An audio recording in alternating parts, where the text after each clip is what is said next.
great to see you all here again. I see many familiar faces, but also some new faces. My name is Kai Mars, and I'm project coordinator at the Refugee Academy, and I will be your moderator for today. Today, we have the opening of the Limbo exhibition here at Views. I will say a little bit more about the Limbo project, but the speakers of today who are actually involved in the project can say so much more about it. The Limbo workshop series is situated at the Framer Framed here in Amsterdam Oost. And it was organized by PhD researcher Fabian Holle, who is sitting over there, and Noah Bawits, who is a master's student in our sociology department, and she's also sitting over there. The Limbo series consisted of a series of 8 consecutive Sundays facilitated by the queer refugee community for the queer refugee community. And the Limbo project aimed at creating meaningful knowledge on the challenges and resilience of queer refugees and the role of community-engaged scholarship. As part of the research project, Engaged Scholarship and Narratives of Change, led by Professor Holle, who's sitting over there in the audience. So that's a little bit about the Limbo project. For today, we have a busy program. Well, I'm Kai Mars, and I just opened the event today. But after me, Maria Das will continue with a short introduction about her research that she's doing with engaged scholars. And after that, Fabian and Noah will give 2 presentations about their preliminary findings of their research projects. And after that, we have an open mic hosted by Sunni Lamin, who is sitting over there.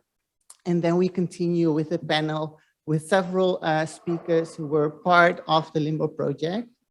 And after the panel, we have a Q&A for the audience to ask questions or discuss certain topics that they would like to discuss. And we finish with drinks, and then we can also see the artworks who are exhibited just outside here. That's so far the program. Today, Sajjad is going to be our photographer, and we are also going to record the event today via Zoom. We want to make a nice video of it and put it on our website so that we can also reach a broader audience. If you prefer not to be photographed or in the video recording, please let us know. And we'll make sure that we cut you out of the recording or don't make any photographs. So that's it. Maybe a little bit more about Sajjad, of course. Besides a photographer of today, he is also our new research assistant within our Vrije program.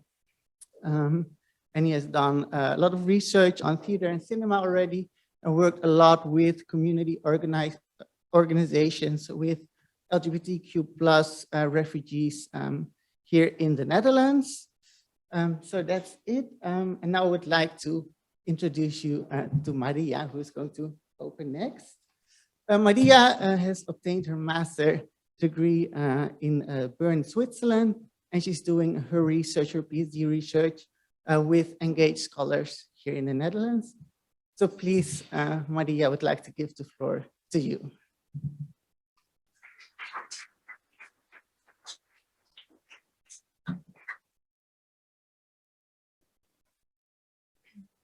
Hi, everyone. It's such an honor to open the exhibition Limbo at Views and to tell you a bit more about the very beginnings of this very inspiring collaborative project.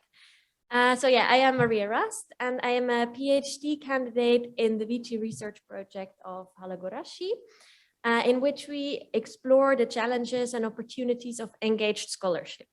So this means we are researching and trying to rethink the role academia can play in contributing to societal inclusion of refugees.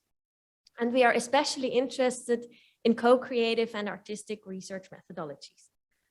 In autumn 2019, Holle and I met Fabian Holle, who was at that time a research or a master's student in our master sociology. And Fabian stood out as a student through their very active, critical, and inspiring contributions, to the extent that I got really curious about their background. So when I learned about their artistic history as an actor, dancer, theater maker, and drag artist, I knew that we needed them in our research project. And luckily, Fabian was also really enthusiastic about working with us. So together, Fabian and I developed an idea for Fabian's research, master thesis research, that was also connected to my own PhD research. And Fabian was interested in the role of art practices in the lives of LGBTQ plus artists with a refugee background. And this gave me the opportunity to learn more about the role of art in challenging and unsettling dominant negative stereotypes of refugees. But only a few weeks after Fabian had started the field work, COVID-19 broke out, and of course, social measures were taken to contain it.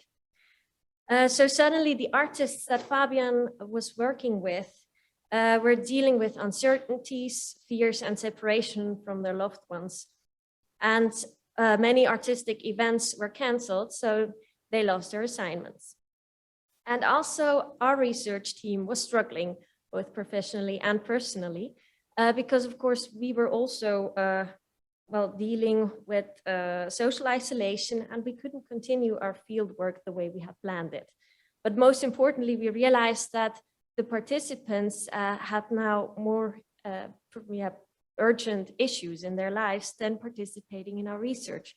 So at first we were really perplexed, and we decided to put our research on hold and just to engage with our participants on a personal level to make sure that they're okay. But actually, I was the one who was the least impacted by COVID-19 because I didn't do fieldwork at that time. So I had the most time to reflect on what was happening and what it meant for our research. So I soon came up with the idea that maybe instead of only connecting with our participants on a personal level, we could also try to think of a way in which our research could actually contribute and support our participants with the challenges they were facing. And that is how Fabian and I developed Art for Change, the predecessor of Limbo. Through Art for Change, we tried to find a way and learn more about how to show solidarity through engaged scholarship in times of a pandemic. From March to July 2020, we collaborated with 10 LGBTQ plus artists with a refugee background. And Fabian engaged with these artists through online conversations, interviews, and collaborations. And we invited the artists to develop remunerated artistic works using creative writing, music, graphic design, and film about their experiences of COVID-19. So through processes of knowledge co-creation, collaboration, and curation, we documented stories of these artists' challenges and resilience during COVID-19. And we published those stories and artworks on our website. The stories and artworks are truly moving. They illustrate how the artists felt lonely, sad, and isolated, how COVID put their lives on a hold, stole their youth, and broke up their relationships, and how they were struggling with exclusion and fear. But at the same time, the stories also entail feelings of love, passion, hope, and imaginations of different and better futures. And the artistic work express rejection and resistance towards exclusion of refugees and the LGBTQ plus community. And the stories reveal how art can be used in a revolutionary way. And in fact, many participants or artists stated that COVID and participating in Art for Change also opened up a space for them for reflection and inspiration to think about what they wanted to do in their lives and also with their art.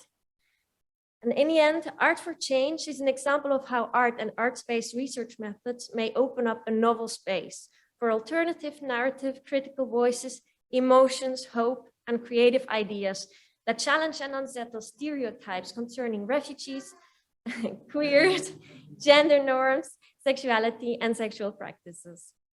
So through this project, we learned a lot about the challenges and opportunities of the role academia can play in times of a pandemic and in the lives of our participants.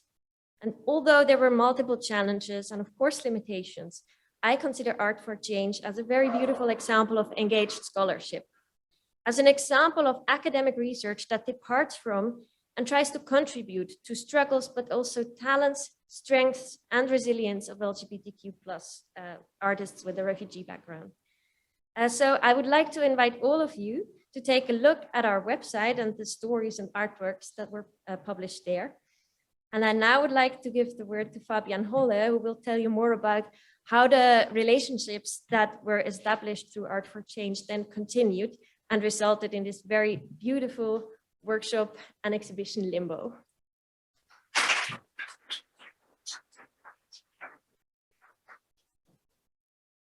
Thank you. I'm going to put the PowerPoint.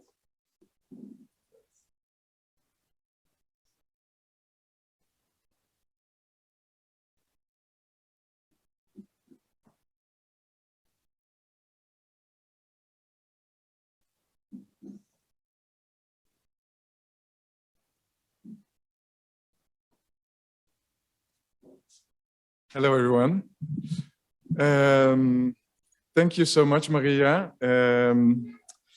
Yeah, I cannot repeat. Oops, I have this like literally in my like this. Yes, I cannot. Where is Maria? Oh, there. Yeah, I cannot thank you enough, and also Holle again. You know of how Art for Change and also the writing of my master thesis has really like transformed me, and it was so inspiring and so life-changing. And life-changing to the fact that I'm now part of the research team, and yeah, I cannot thank you enough. So it's been amazing. I actually think that my journey, because I graduated as an actor in 2004, and I was also always sort of like driven by wanting to hang out with inspiring people, basically. So when I graduated as an actor, I did not really find actors that inspiring for me. So then I moved on more to dancers, performers, queer people, activists, which were more and more inspiring. And I think that this also has led me to working now with the research team, and especially also with all the people in Limbo, which are like truly inspiring for me. So yeah, that has been my drive, and I'm very humbled and grateful for that. So this is like some snippets of Art for Change. And on the website, you can read much more about it. All the stories. And some of them, so I'm still in contact with most of the people in Art for Change, actually pretty much all of them. And some of them are also part of Limbo with like Aria.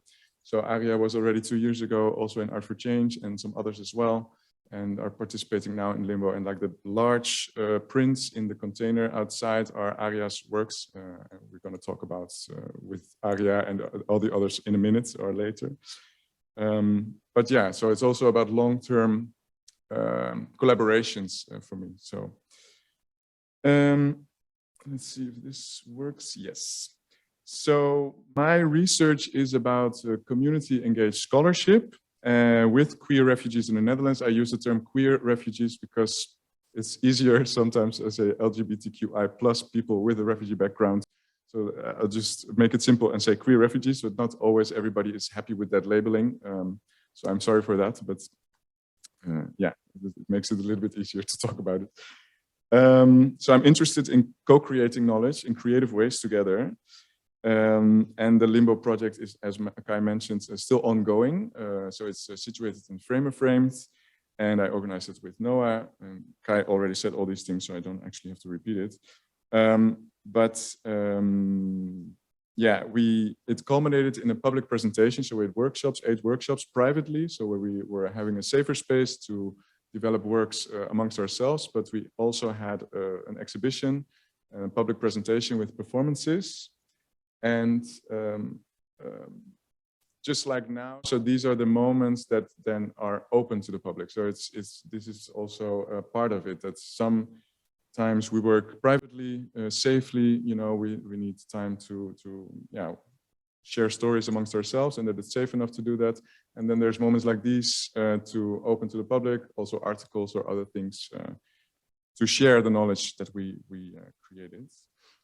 And we have gathered now 20 times, I counted. So we had 8 workshops, and we continued after the public presentation because everybody wanted to continue. Everybody was very happy about it. It was considered as very meaningful, also the public presentation. So we, on the spot, we're like, okay, let's go, let's continue. Noah and me were we were like, okay, and we could continue in frame of frame. So we are actually pretty much all Sundays, with a few exceptions, still coming together. And actually, yesterday was the last time before our summer stop.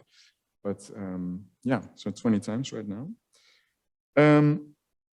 And I am researching challenges and opportunities of this kind of research, of this kind of collaboration, co-creation with community, with the art institution, with the university. So I'm also looking at sustainability. So how can you make this research durational, sustainable? How does it work?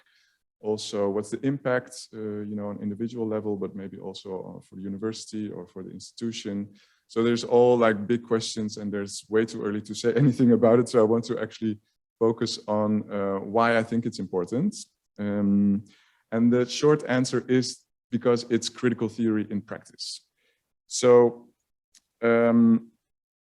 critical theory in practice, Maggie O'Neill is a scholar in the UK. She also works with art practices and biographical research, pretty much what I'm also doing. And she refers to critical theory in practice as knowledge produced, forcing us to abandon instrumental rationality and reach towards a more sensuous understanding that incorporates feeling, involvement, as well as cognitive reflection. So it's very academic written text, but basically what she says is that it's important to not only focus on the mind and the intellect, but also on the body, sensing and knowing through feeling, through experiences, and through sensing. And art, I think you can see it also as a universal language, as another form of language, because the drawings that you see in Limbo, for example, they have stories behind them. They have deeper layers, different meanings. And what's also an advantage is that participants in Limbo can choose whether to talk about the meaning behind it or not. So it's like that's a very important thing in our research. So everything has to be with consent. So people need to feel ready, sharing things, stories, because it's not always safe, especially in hostile environments. And art is also a way of dealing with that. I mean, you can look at this and see what it is, but you can also, there's more behind it. And, if the time is right, maybe you know what is behind it. And one participant also mentioned in an interview that not all stories or works are for every situation and for everybody. So it needs to be you need to deserve it, or it needs to be the right time. And I thought it was very strong and powerful. So I like that very much. And so what I said, this form of consent, and if people are ready, is very important. And because we try to not be exploitative. So there is, in research, it's a lot of times that not only with refugees, but with all research, that researchers, they have to collect stories, they have to collect data, they have to collect kind of things, but it's not always reciprocal. So it's not always that they give something in return. So we try to be reciprocal, to give and take, so that it's actually meaningful for the participants themselves in the research, and not only for the researcher. So this is, and I think it could be meaningful because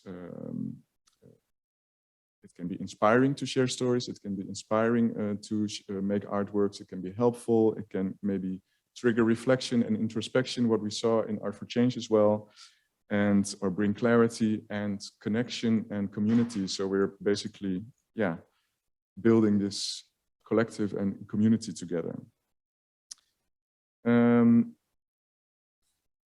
Maggie O'Neill further also claims that in that specific article, that critical theory in practice also involves creating a potential space, a reflective space, a relatively safe space for dialogue, images and narratives to emerge that approach the world and research in a different way, facilitating understanding and relation to themes of transnational identities, home and belonging.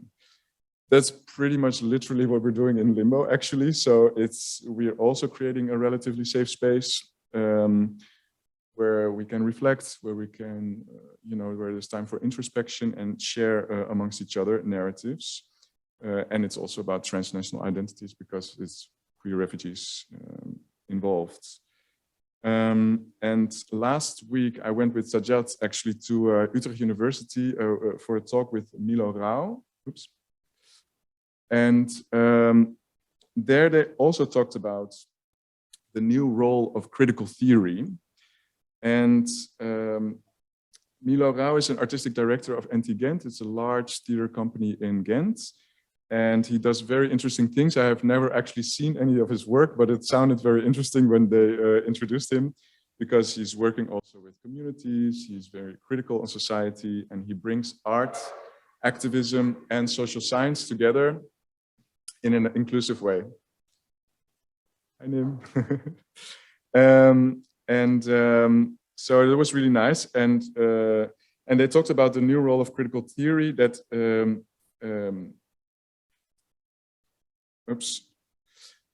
how it should provide new tools and principles for critique. Basically, that critique should bring us closer instead of further apart, instead of polarizing.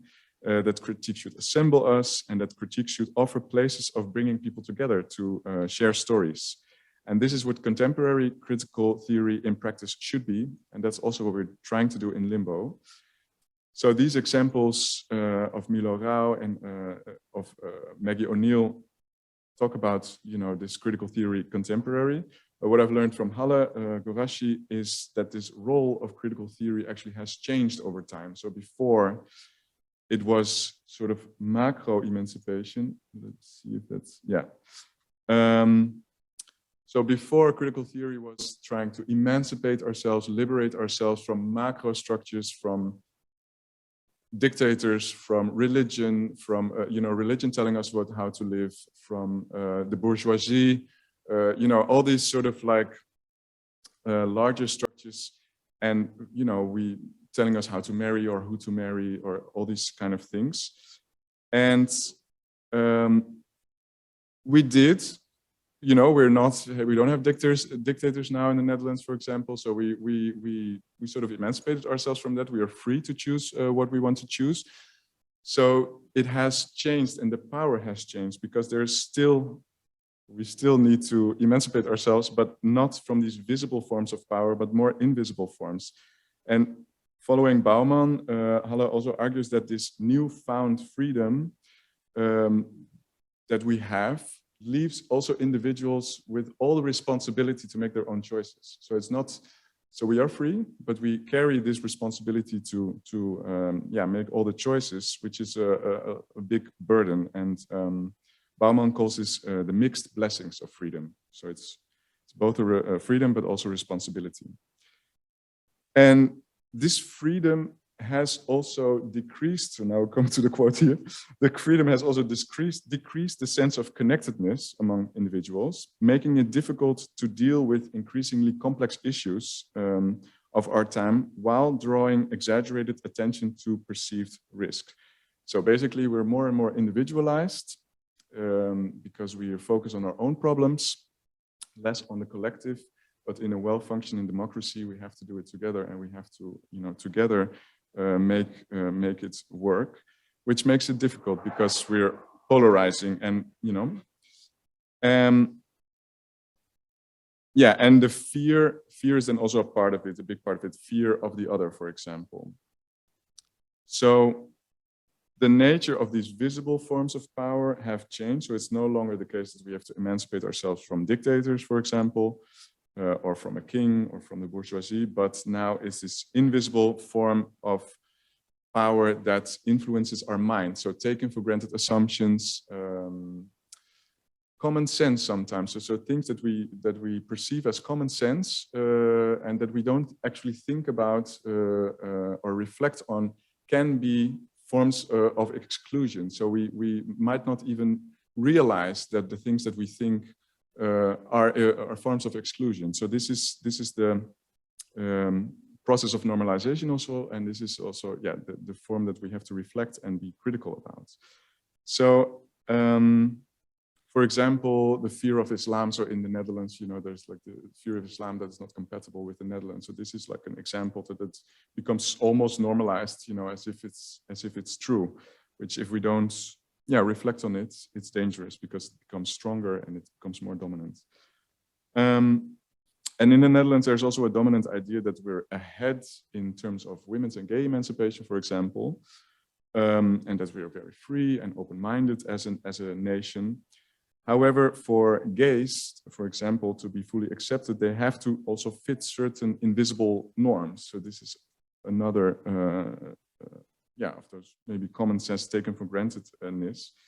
So in the literature, one of those things is homonormativity. And homonormativity concerns this Western dominant view of how homosexuals are considered properly gay by not being too political or critical of heterosexual norms. So just be, you know, just act normal. And this is also actually a very Dutch expression, doe maar normaal, dan doe je al gek genoeg. You know, just act normal, then you're already crazy enough. It translates roughly something like this. And that is, that's a very strong Dutch view, or I don't know, like assumption. And that might seem innocent, but what is normal and who decides what's normal? Is that the majority? And if you don't fit into the norm or into the majority, how do you, you know, because of how you dress, for example, or how you look, or your politics, your activism, anything, how do you then feel included or be included? How are you included? And in the Netherlands, you can be included, I think, but you should not challenge the way things are done too much. So it has to stay gezellig. So this gezelligheid also is this typical Dutch word that, you know, and it's also a very nice word, and it's also very important. I think it's also, you know, there's nothing wrong with it in principle, but it can go to such an extreme that, you know, we don't want to make things ongezellig by being critical or by being different or by going against, you know, the norm. So, Aminata Cairo explains very good. The translation is something, it's not really, there's not really a very good English translation. So it's something about coziness, but it's always in interaction with other people. So it's about social interaction. Another example is, for example, the Black Pete discussion. You can see how this discussion, how difficult it is actually to address these kind of things. And the main argument is also like, we have to stay gezellig. You know, it's a children's party, so it has to be gezellig. So it makes it challenging to have voices of critique and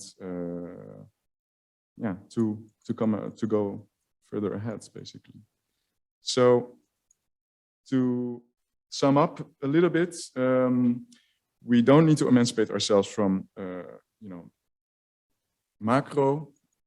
the macro level, from dictators or bourgeoisie or anything like that, more on a micro level, micro emancipation. And it revolves also this reflective capacity to become aware of these taken for granted assumptions, question them and be critical of them.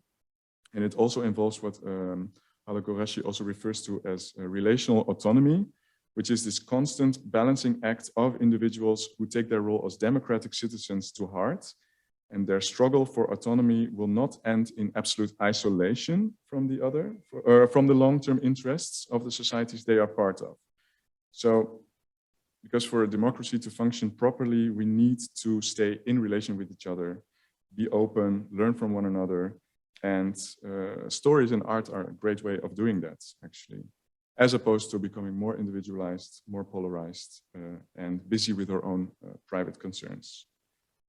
So I want to end with linking it, hopefully, to Noah's research, because it's about decolonization. It's another term, but decolonization basically is also a critical theory in practice. You could say it like that. It has a different focus point, maybe, but Farhana Sultana says that decolonization can not only be a discourse, it's not only talking or a metaphor, but involve an affirmative practice. And I would say then thing is on practice, how to say, the focus point is on practice. So decolonizing is a process, it is relational, and it requires solidarity networks to be built, as well as unlearning and relearning of accepted truths, so those taken for granted things that I was just talking about. Thank you very much. I'll give the floor to Noah. Hi, everyone. I'm Noah. Fabian is my supervisor for my master thesis. I am a master's student of sociology, but I'm also an educational officer at Frame Framed. And I've actually combined the two and worked in Limbo together with Fabian within Frame Framed. And at the same time, did my research on the collaboration. And as Fabian said, I've really focused on how this collaboration, or how I view this collaboration, as a decolonial collaboration. So really decoloniality in practice. Yeah, and I will take you through my journey. I think Fabian and I complemented each other very well again. So Fabian covered all the theories, and then I will continue on how actually my journey was through all these theories in practice. A little overview. I will start with the start of Limbo for me, and then tell you something about my research and the research process, then some preliminary results, or the findings I've had thus far, and then end with a positive note of Limbo's future. And I will start with the start of Limbo, how it actually all came together for me. And it actually was through some opportunities that all came my way and all mixed together perfectly. And it actually started when I started working at Frame Framed, educational officer. And Frame Framed is a platform for contemporary art in the national and international arts field. And we work with showcasing the plurality of voices in our globalized society.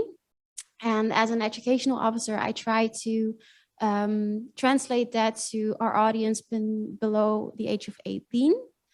And well, Frame Framed is actually a very activist environment to work in. And we work with a lot of communities as well. And then I started my master's sociology and was really searching for a way to combine my interest in sociology and the theories behind it with the work I already did in Frame Framed. And that's also how I met Holle and Maria and Fabian. And it really sparked my interest in how there's actually so many theories that were already, how do you say it? Rechtvaardigen, I'm sort of looking for, justified the work that we already did in Frame Framed. And then I also learned about Fabian's research, and Fabian and I had a conversation about how they actually wanted to create a space where they could really come together and create something. Especially because you already knew that Fabian did their start of their PhD during COVID. So there was really no space to really be physical and be together. And then actually I thought, wow, that's perfect because Frame Framed has a space. And this was actually during the DIT. And DIT was named Do It Together.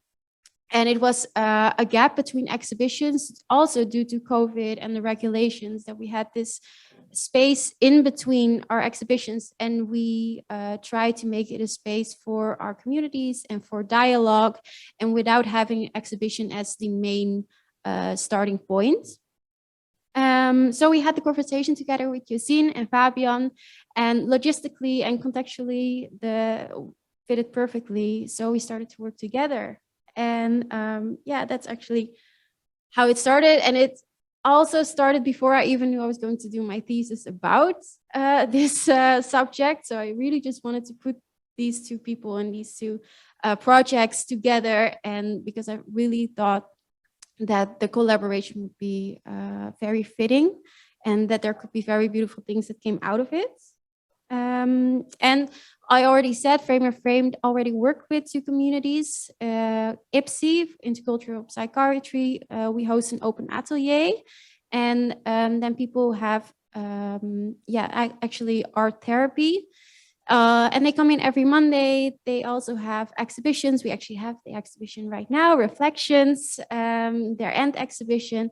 We also work with We Sell Reality. That is a collective, an open source collective of around 15 social designers who also have a refugee background, most of them. And they come in every Friday and work on their projects. And we also host exhibitions and events with them. So actually the idea was to make Limbo sort of in the same structure, to have a regular day that people can come in and they can work on their own projects while being in the space and being in the atmosphere of Frame or Framed. So that's actually how it started for me and how Limbo started in general with the workshops. And then the next step was creating a master thesis and research. Because after some discussions and thinking and having some conversation with Fabian, I thought, let's just do my research about this. This is so special. I think there's going to be some extremely interesting results coming from this. And I actually also just really wanted to work together with Fabian and was really interested in all the workshop facilitators that were coming. So I just really wanted to be involved. And the research, as Fabian also said, and Kai also, is community engaged. And it was also something that really sparked my interest and made me want to be involved even more, because I am a first generation university student coming from forced migration grandparents. So I'm really aware of my privileged position to put time and effort in my own education. So I really want to contribute to other people's life with the knowledge I get from my academic education. And that really fell in line with everything we do with Limbo, because it was about co-creation. It was about having this reciprocal relationship with the participants. And then my research was really about having not only the university, so not only the engaged scholar and the research and the participants, the queer refugee community in this case, but also the art institution. Like, what are the roles and what are the connections between these three? And so my focus was on the art institution, the academic institution, and the queer refugee community. And as I said, I wanted to have this co-creation, the same as Fabian, and this reciprocal relationship. And what's important for that was, for me and Fabian, the horizontal collaboration. So Fabian and I actually participated in all the workshop as fellow participants.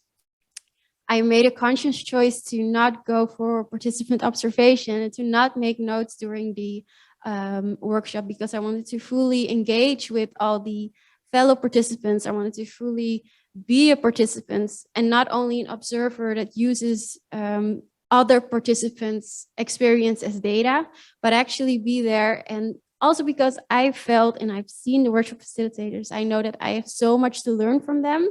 So it's not only about me observing, it was also really about me learning. And for me to do that, I really to put my block note aside and fully experience it. And then after the workshops had ended, I also made a conscious choice to only do the interviews after the 8 consecutive weeks. So that put a bit of my planning of my master's in a bit of a tight schedule, but I found it really important because I wanted people to feel comfortable with me. I wanted people to feel like they could share their story with me, and I would be careful with it, and that they could trust me. And this really, I did not know before that this would be really important, because some of the participants, once we started interviewing, were really nervous. Even though they have known us, we ate together, we cooked together, we danced together, they felt safe with me. The last interview they had was with the IND, and it was traumatic. And just the word interview was something that was, it was just scary. So it took some time for them, even in the interview, to relax and feel comfortable again with us and be able to tell their story. So again, even though it put my planning in a bit of a tight schedule, I was really happy that I made the choice. And because even though, so for my research, it was a bit difficult, it made other people feel way more comfortable. And I think that's also part of that reciprocal relationship, that it's not only about me and my research and my planning, but it's also about making the other one feel comfortable. Yeah, so that's how I did the research. And then I will talk about, my findings thus far. I have the research question, what are the challenges and opportunities of a decolonial collaboration between the queer refugee community, an art institution, and academic research? And I will explain all of that further, but there is, if some notice, there's a hidden assumption in that research question. I assume that it is a decolonial collaboration. So at first, I will start why I label it decolonial collaboration. And that has much to do with what Fabian says, that decolonization or decolonial practices is actually a critical theory in practice. So why I framed it decolonial collaboration is because because Limbo offered an unheard narrative of a marginalized group. However, it was not only the safe space that was important, it's also how that space was provided. So it was really about giving space to another and taking your hands off it. So Fabian at first curated all the workshop facilitators, and that you can see it as an invited space. But I claim that later it became a claimed created space, because how the Limbo participants and workshop facilitators were in Frame or Framed was fully on their own terms, or so it seemed to me as a Frame or Framed employee as well. There were no strict rules that you normally see in art galleries, that you sit quietly, you have your hands around your back and you watch the art. It was dancing, it was clowning, it was eating, it was laughing, all together in this space. So in that way, I feel like the participants really claimed and created their own space. It was also seen in our interview results, where we asked some participants, what did you think of Frame or Framed? And then the answer was, what is that? And this is after they've been here for 8 weeks. So it was really not a dominant factor during the workshops. It was not something that they felt like they had to think of all the time. They had like not this big broader idea of Frame or Framed. It was just a space where Limbo was and where they came. And what I also noticed was during the opening, actually, that was organized by Sahak Queer Refugees Group. That was really a sign of mutual trust, which is also very important in decolonial collaborations, is that there's trust coming from all the stakeholders, from all the parties involved. And that trust was seen in Fabian also, actually giving over all the contextually directing roles and giving them to Sahak Queer Refugees Group and saying, well, you can make the space what you like. And we as Frame or Framed were also like, yeah, you can do whatever you like. And I didn't even know what was going to happen. I think Fabian didn't even know what's going to happen. It was a very interesting event, and there was so many new artists coming into Frame or Framed as well, and so many new performances that it was just an exhilarating moment. Again, just like this moment where we open up our stories and share them with the public. So that's for me really why it is decolonial, because there was mutual trust and because it became a claimed created space. And then my second research question was, what opportunities arose and lay ahead due to decolonial collaboration? And what I really, one of the main findings is that it really became a network. So Limbo became a network not only for the Limbo participants, but also became a network for Frame of Frame, and also became a network for the academic institution, for the Vrije Universiteit, because it created new bonds and alliances and connections for the university to have this connection with the queer refugee community, with artists, with community organizers that are founded on a connection with me and Fabian, and now also with Holle and Elena and Maria. So the whole scary thing about research has been taken away, sort of. And then for Frame of Framed, it offered a new network of all these various artists and community organizers that are now coming into the space. And for the Limbo participants, it offered a new network of Frame of Frames public and audience and network of artists. And a few examples are that one of our participants is starting as a graphic designer, as an intern graphic designer in Frame of Framed. Performer of the opening is starting as an audio technician in Frame of Framed. And one of our workshop facilitators is doing an event in Frame of Framed. And there's also another events coming up. I actually had a WhatsApp and need to talk to Yassine about it as well, about another event coming up. So we've also really found a way to connect to each other and have managed to find a space where people feel safe enough to invite their communities and the other way around. And then the third, actually, what challenges did the three parties encounter during the decolonial collaboration? That was something that I did not expect at first, but was really clear to me already after the first workshop, was that creating the safe space, maybe it was due to Fabian, maybe it was due to our lovely participants, but was not that difficult.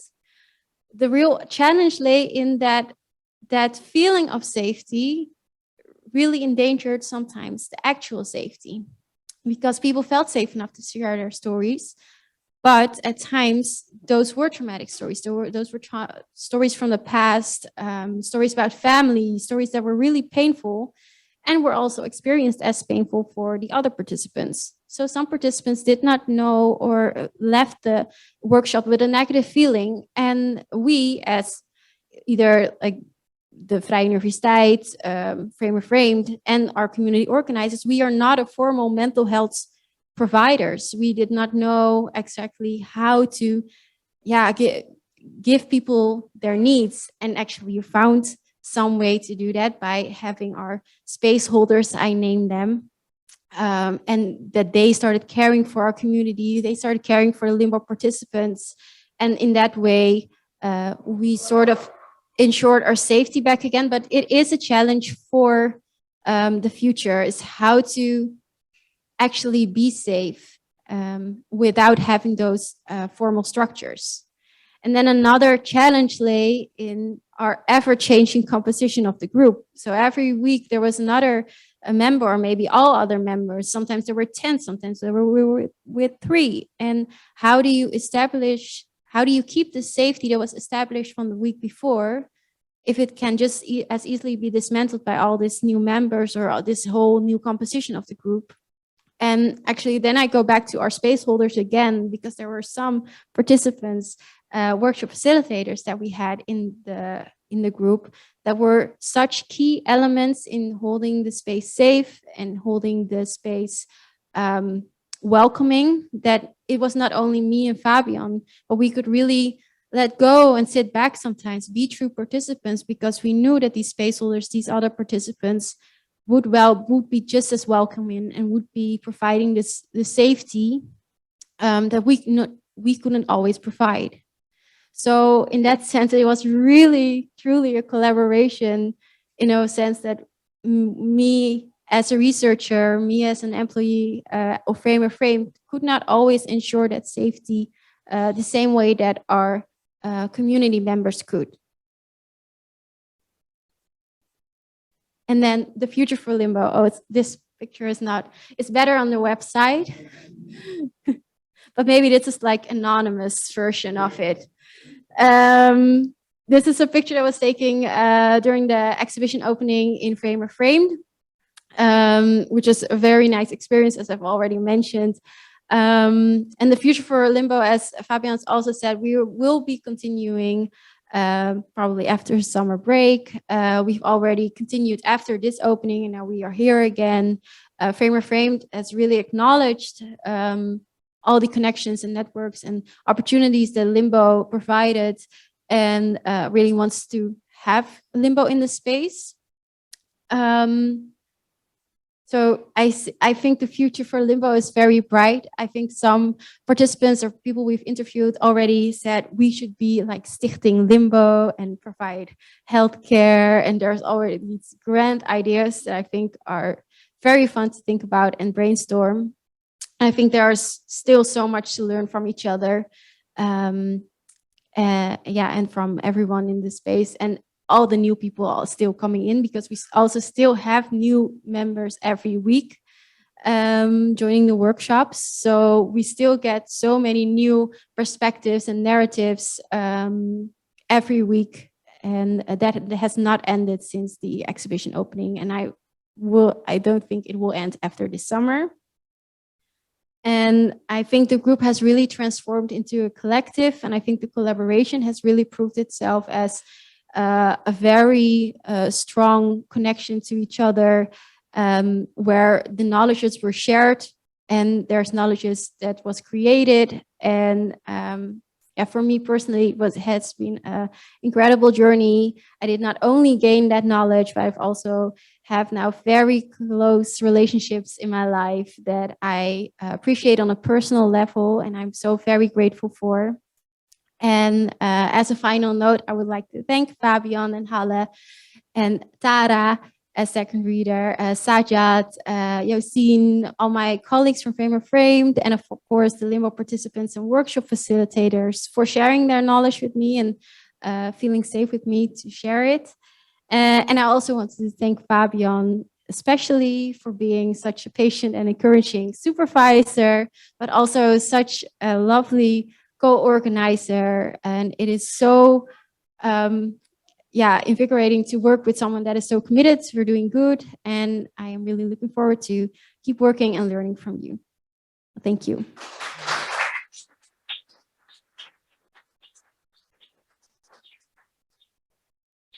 Great. Well, thank you, Noah, also for sharing with us more about the Limbo project, how it came about, how it developed, and also how you would like to see it develop in the future.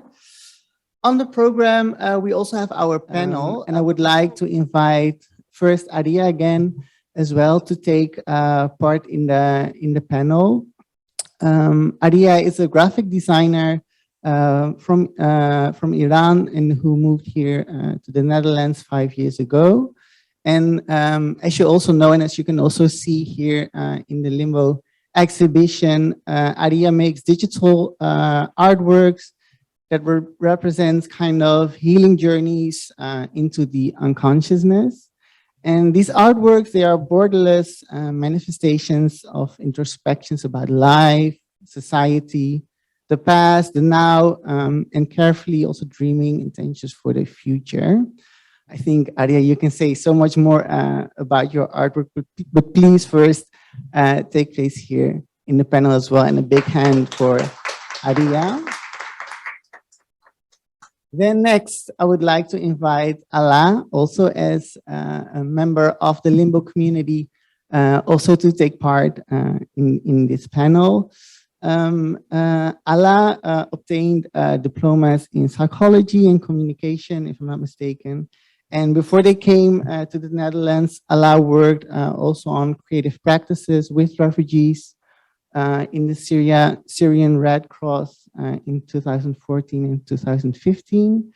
And in the Netherlands, they're studying at the Gerrit Rietveld Academy, and volunteered at Secret Garden, an organization here for LGBTQI+ refugees. And currently they are building community through a collaborative project that includes techno, dance, art and performance. So please also give a big hand to Alaa.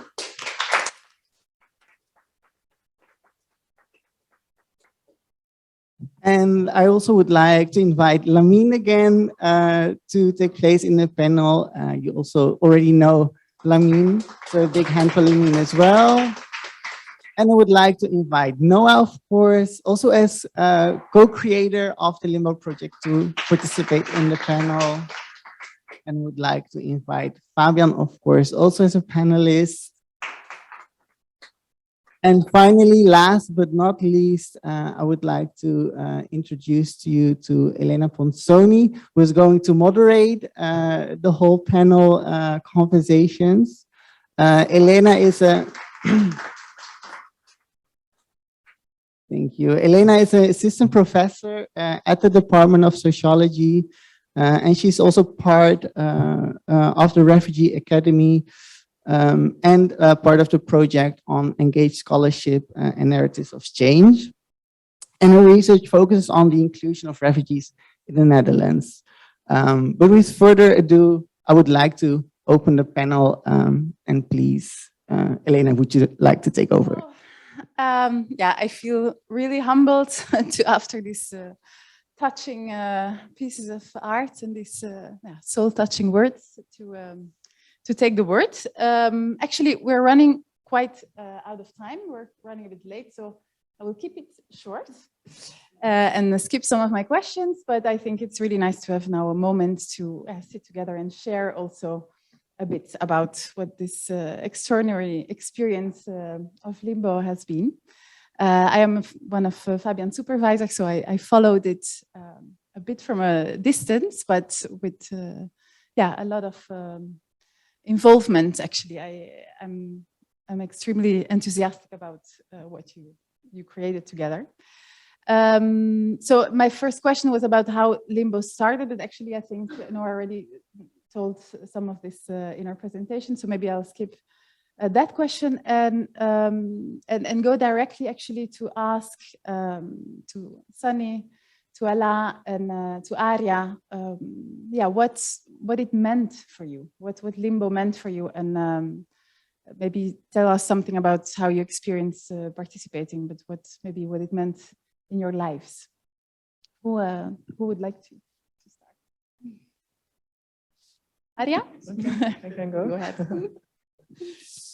So we already started with Fabian at the beginning of pandemic for Art for Change.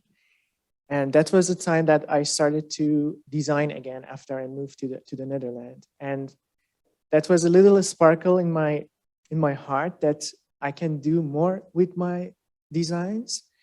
But after a few months, actually, because of the pressure of the pandemic and a lot of internally changes that was happening with me, and I couldn't translate it by words and communicate with outside world, it took me to create artwork, to let it go actually from the heaviness of those visions and inspirations. So, but it was all my own bubble, my own world that I was living it. And it was also pandemic. I couldn't be outside and I couldn't communicate with outside world. But when Fabian started talking about Limbo for me was like a bridge to start to be outside and communicate and share with outside world and maybe inspire people that being alone and going inside yourself can also brings a lot of magic and miracles in our lives. So Limbo was a bridge to help me to speak out and show my vision to the outside world.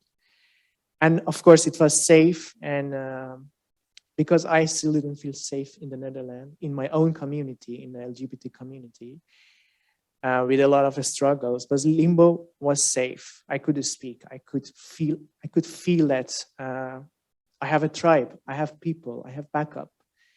So since then, I'm outside. I can talk loud. I can show my artworks to people. So it's not only my own bubble. It's everywhere, and it keeps going. Now I'm out, and I can share.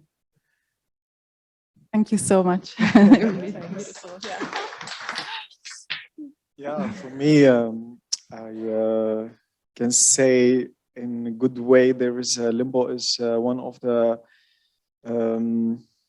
necessary spaces to Amsterdam to have for LGBTQA plus communities, because I see since years many people in Amsterdam want to do something for refugee, but I didn't see something effective in a way can continue to bring actually more contact, more people, to attract more people to come and continue and see what is Limbo. And that is the place where I just experienced that is most of the project was coming for a story about refugee people, and then they disappear or they put it online or they use it for their own benefits and then have to go to another spaces. And Limbo was the place where it's continue. People actually take my story. I take also self-care. I take also safety to also say a future ideas about what I want to be, where not only what's happened to me. Also seeing the door open to anyone, literally. That's also very big concept in Amsterdam, big change. And I thanks Frame also Vu to be very, very open-minded about it. That's really so important. And it's also means self-care, because I also, the own things I learned that is, I like to help so much. That's part of my work. Sometimes I forget to help myself. So Limbo was helping me personally to be more calm, more open about also my story. I didn't really have the courage or the confidence to tell who I am, and I always feel that it's have been used to be publicity for newspaper or for people to victimize the refugee. And actually, I want to show also the powerful of the refugee story, not only the victimized. So by continuing Limbo, it's very powerful statement. So it's helped me also to use less drugs, especially if it's in the weekend when you are a refugee and come here. I have no idea about the invisible power in the Netherlands until I see it, but drugs was one of the honest issues that is newcomer or refugees face in society, to actually be in a society. Learning about those freedom, it's a new for us. It's very big, but very challenging, and it's take years where I have no space where I can freely ask about those issues, which is I never actually found any space.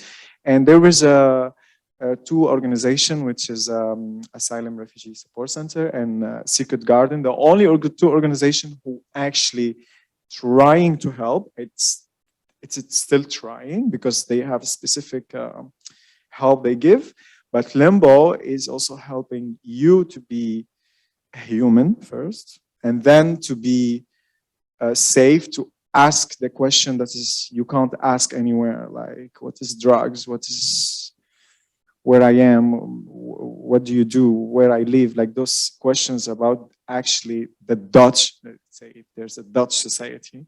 I had it in Limbo. And also a moment to reflect on myself. So it's been really changing my life, basically. Wow. Yeah, changing my life, if I will just say in a short term. Wow. Yeah, thank you. Thank you. We talk a lot about transformative research in our research group, and actually all the things you tell are like so much transformation. That's it's very moving to hear. Thank you. Sunny. Yeah, well, I think for me personally, I think Limbo is a safe space. It's a gateway to look inwards, because I too, just like many of us, do have a refugee background as well. And these are like stories that people come up with, are not shared or are just looked upon in a very downtrodden way. And Limbo is actually a space where people can be vulnerable, create art out of their vulnerability, and then heal themselves from it. So Limbo for me signifies hope. It signifies a community of people who ask how you were doing. I think the question of how are you? Everybody wants to be asked how they are and just not to be perceived by their way of representation. And yeah, it's a community of people who care, who love, who are there to support. And I would want to see it grow and become what it should. Yeah. Thank you. Thank you. I really like that actually in your three contributions, you see actually Limbo very much as a safe space, which you could associate with a closed space, which is shielded, but also very open, like this openness, and also this window to society, this window to the rest of the world. So that's it's a very beautiful, yeah, tension there I see between this shielded and the openness. I have a lot of questions, but we are nearly out of time. Can we go on for another few minutes? Yeah. So I would like actually to ask maybe you two, what is a moment, and also all of you, what is a moment that yeah, that stayed with you particularly, that moved you or that touched you or that you remember particularly in Limbo? Yeah, maybe not everybody has to answer, but if somebody would like to answer this question, feel invited. I will start then. I think the moment for me was, I also talk about this in my research, is that I thought I knew what unsafety felt like in the Netherlands as a woman of color, but there have been, yeah, so many revelations and stories you've all shared with me that have really opened my eyes about, yeah, how you could also really feel unsafe here in so many different ways. And also, I've learned so much from your experiences, and I've learned so much about your resilience and also your yeah, this fun way of looking at life you have. And but I also was really made aware of how little I know and how little I feel about your experiences and about your refugee background, because I feel like I know you on a personal level, and we had fun, and then at one point there was a story about the boat trip to the Netherlands by one of the participants. And I know that me and Fabian were really shocked by the story. And then we had a reflection afterwards with Alaa, and Alaa really said to us, like, we were all on that boat.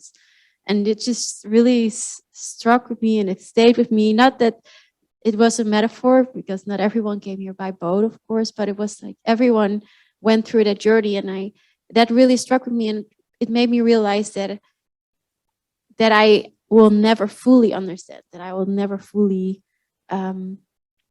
yeah, understand and have that experience. And yeah, and that really showed me how much expertise and how much I still have to learn from all of you, and will always have to learn from all of you, like that it will never end.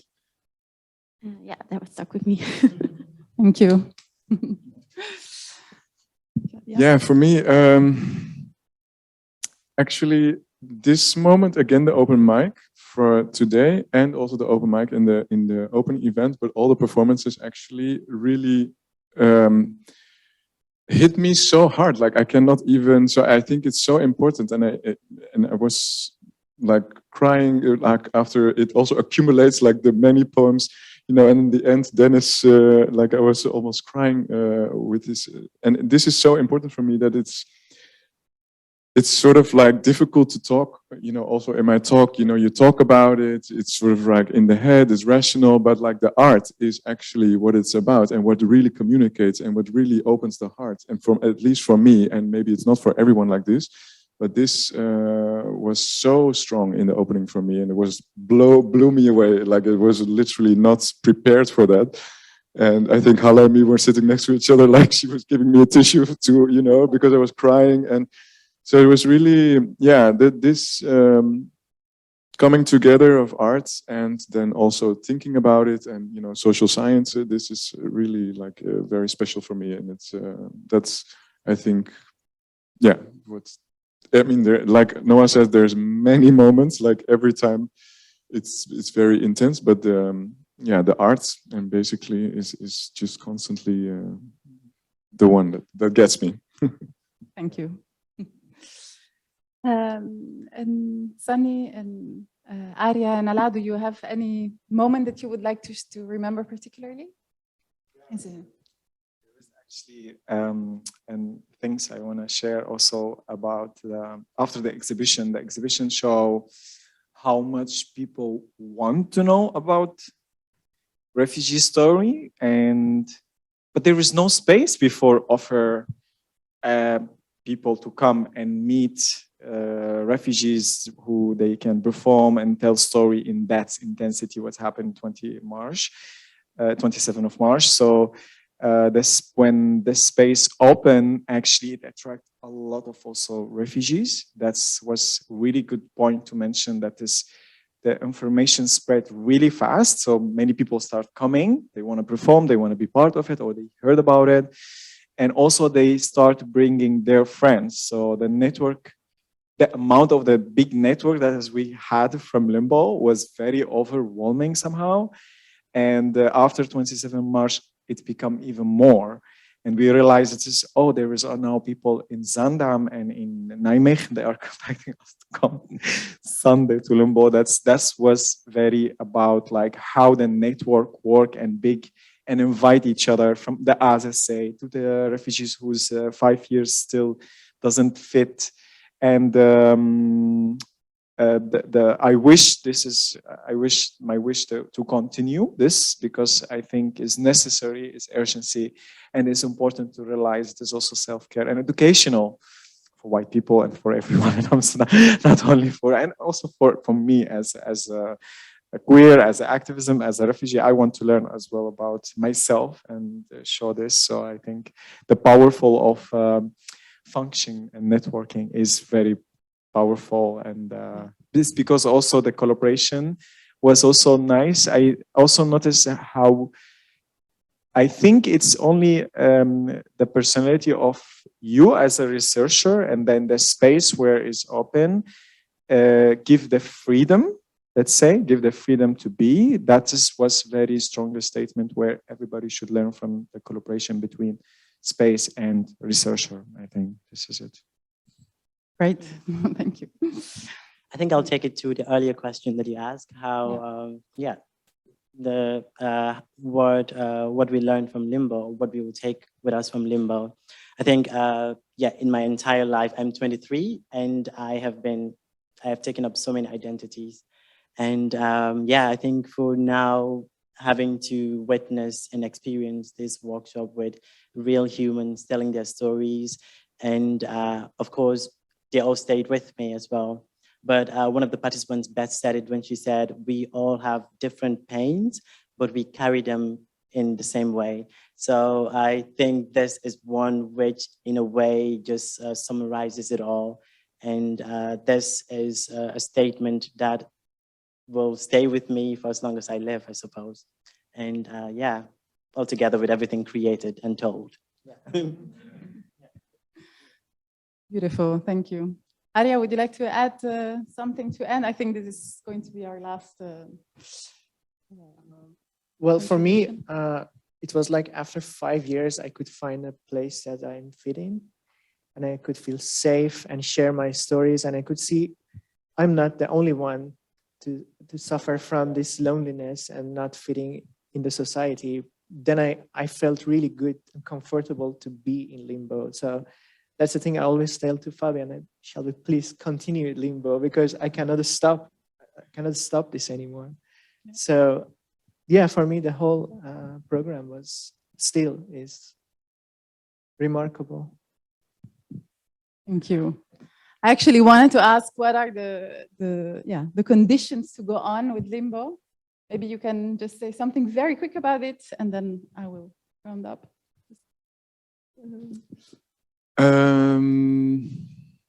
Since we have this beautiful bridge and everybody's saying we have to go on. So. Yes, I mean, this is, I think it's about collaboration. It's about listening to each other. It's about literally also practically, you've seen this also here from Frame, like there needs to be a space, there needs to be time, there needs to be people involved. And for example, this thing of care, you also noticed it in your thing. So we're pretty much working on the spot and finding it out on the spot, but we're just really trying to collaborate, listen to each other, and solve problems that are there. For example, about care, community care, or yeah, but also so we have the resources, the space, and each other.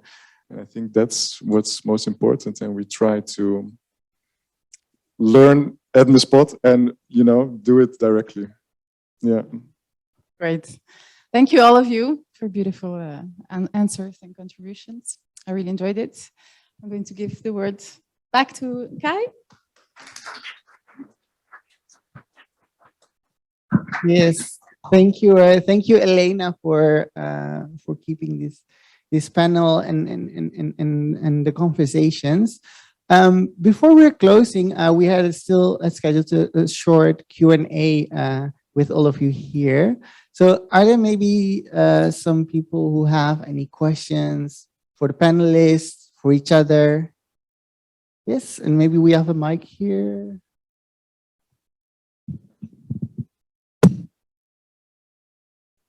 It's for the three of you.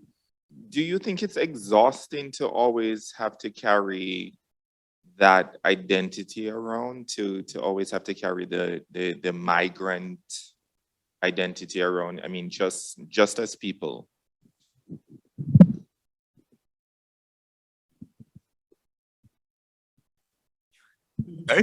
Yes, yes. It's also about time of healing, to accept yourself and all what's happened to me. For instance, I accept myself as a queer, as a refugee, as it's a true what happened to me. It's a true I suffer from war. It's a true I suffer from my identity because of religion, and I run away from a war and I survive. And I come here to tell this to continue, basically, but those things stuck with me, which has also made me who I am, because without those struggles, I will not know how to be happy right now. I will not appreciate the silent sky like now. I remember the first time I arrived in the Netherlands, I was like, oh, silent sky. Like in my country, 5 years, we didn't have like shooting, we sleep on shooting, guns shooting. So I appreciate the simple of going safe to buy my grocery, coming back to sleep, and the next day I don't need to be worried about basic life. So those things, it's make me more happy with myself, and I just need to deal with educating people about those simple things and heal myself mentally. So it's also mentally, it's important to understand that we all have a trauma, but the war trauma is very strong and visible. So those strong trauma, it needs a couple of years and care and spaces like Limbo actually to release. But yes, it's a struggle, and it's like any struggle else. But for me, it's still a struggle. But Limbo can make me heal myself faster and in the long term. Well, to answer your question, yes, it is exhausting. And yeah, I do think there is basically no culture that is older than humanity.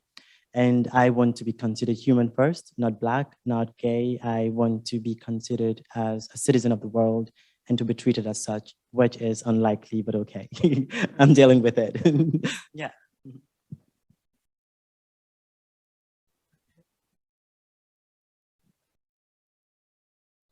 Actually, I have a remark based on the very important question asked. First of all, thank you so much for great performances and talks. I really enjoyed it. Very proud as well.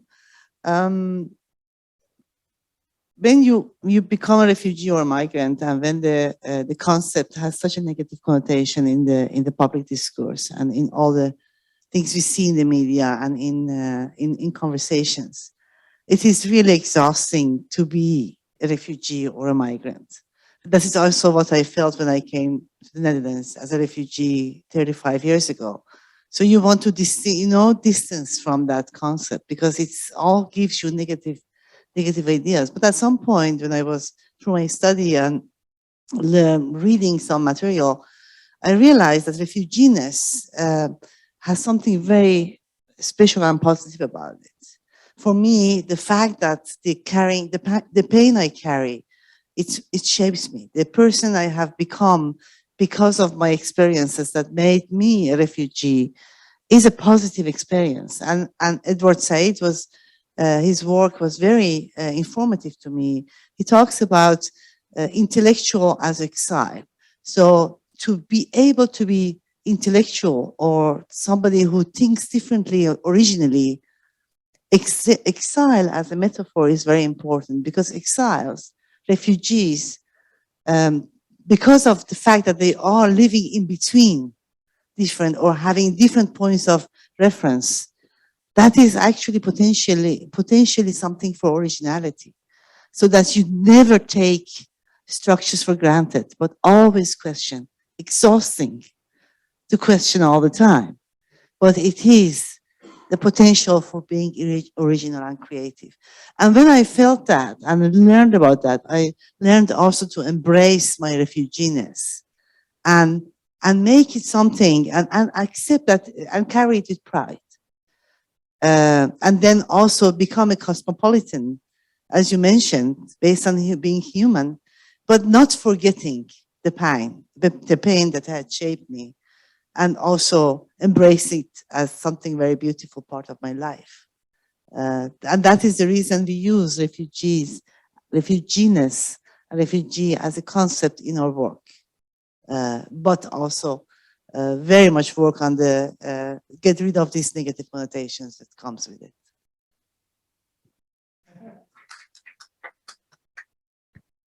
I really do agree with that.